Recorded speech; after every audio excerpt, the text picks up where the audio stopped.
This is bcd-W Current Today, Saturday edition, Sim Eternal City, Cities, Climate and Aging. Sim Eternal City has a life tree. Every city does, most just don't know it yet. In Sim Eternal City, the life tree is not a metaphor, it is infrastructure. Citizens connect to it for 3 minutes a day, the city's designated value production time.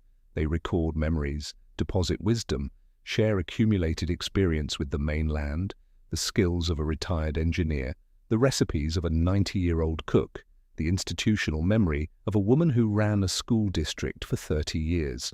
All of it flows into the life tree, gets processed into masterclasses and digital archives, sold to schools, corporations, and governments on land.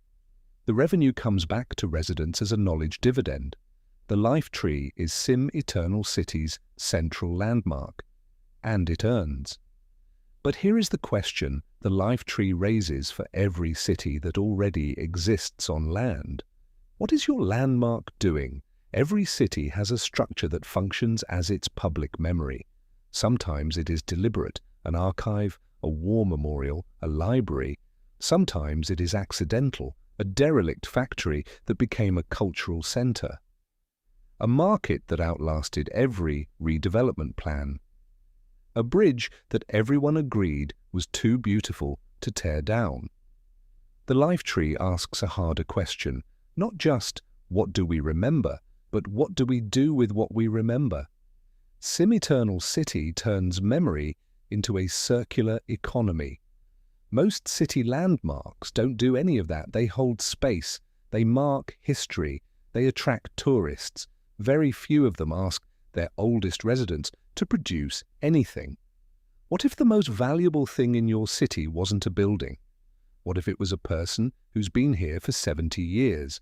And what if your landmark was designed to connect those two things? How are present-day cities reading this? If you're in New York, the New York Public Library comes closest to the life tree model, but it doesn't harvest the living knowledge of 1.3 million New Yorkers over 65. New York's actual life tree would pay retired teachers, nurses, and craftspeople to deposit what they know before it disappears with them. New York has never built that system. Sim Eternal City already has. If you're in Seoul, Gwanghwamun Square is a landmark designed to hold memory. But it is one-directional. The city deposits its official history. Residents receive it. The life tree is bidirectional. Residents deposit their personal histories. The city distributes them. The distinction matters enormously. If you're in London, the British Museum contains the memory of the entire world. But its model is almost the opposite of the life tree. Objects extracted from communities and stored for others to study. The life tree would ask London a question the British Museum cannot answer. Whose living knowledge are we storing, and who benefits? If you're in Tokyo, Japan has the world's highest proportion of elderly residents. Their accumulated knowledge is the country's most underutilized economic asset. For Tokyo, the life tree would not be a cultural project, it would be an economic necessity.